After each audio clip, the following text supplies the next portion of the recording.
સુરત શહેરમાં રહેતી એક યુવતીને સોશિયલ મીડિયાના માધ્યમથી અજાણ્યા યુવક સાથે મિત્રતા કરવી ભારે પડી છે. યુવતીને લગ્નની લાલચ આપી યુવક સુરતની હોટલમાં લઈ ગયો હતો, જ્યાં દુષ્કર્મમાં આચરી અંગત પળોનો વિડીયો બનાવી લીધો હતો. બાદમાં યુવતી સાથે કોઈ કારણે સંબંધ તોડી નાખીને જે વિડીયો હતો એ ઇન્સ્ટાગ્રામ પર અપલોડ કરી દેતા યુવતીએ પસ્તાવાનો વારો આવ્યો છે. આ મામલે યુવક સામે ફરિયાદ કરતા પોલીસે મહેસાણાથી દબોચી લીધો હતો. સુરત રેલવે સ્ટેશન પાસેની હોટલમાં દુષ્કર્મ આચર્યો. મળતી માહિતી પ્રમાણે સુરત શહેરમાં યુવતી એકલી રહેતી હતી.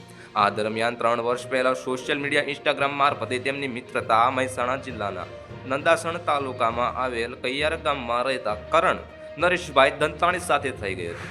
તેની સાથે મિત્રતા થયા બાદ કરણ દંતાણીને તેને લગ્નની લાલચ આપી હતી, જેથી મહિલા તેની વાતોમાં આવી ગઈ હતી. આ તકનો લાભ ઉઠાવી કરણ દંતાણીએ સુરત રેલવે સ્ટેશનને આવ્યો હતો.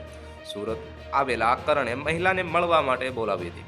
મહિલાને મળવા માટે જતા કરણ દંતાણીને જે હોટેલમાં રોકાયો હતો ત્યાં લઈ ગયો હતો. ત્યારબાદ તેની સાથે લગ્ન કરવાની ખાતરી આપી શારીરિક શોષણ કરી બળાત્કાર ગુજાર્યો હતો અને તેની સાથે બીભત્સ વિડીયો પણ ઉતારી લીધો હતો. જોકે ત્યારબાદ કરણ દંતાણીએ મહિલા સાથે સંબંધ તોડી નાખ્યો હતો.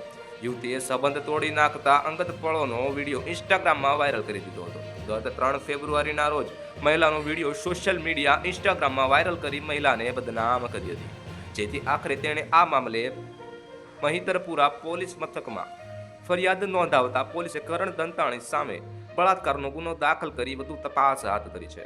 આરોપી મહેસાણા ખાતે હોવાની જાણ થતાં સુરત પોલીસ પહોંચી હતી અને આરોપી કરણ દંતાણીને પકડીને સુરત લઈ આવી હતી. હાલ તેનો વિરુદ્ધ કાર્યવાહી હાથ ધરવામાં આવી છે.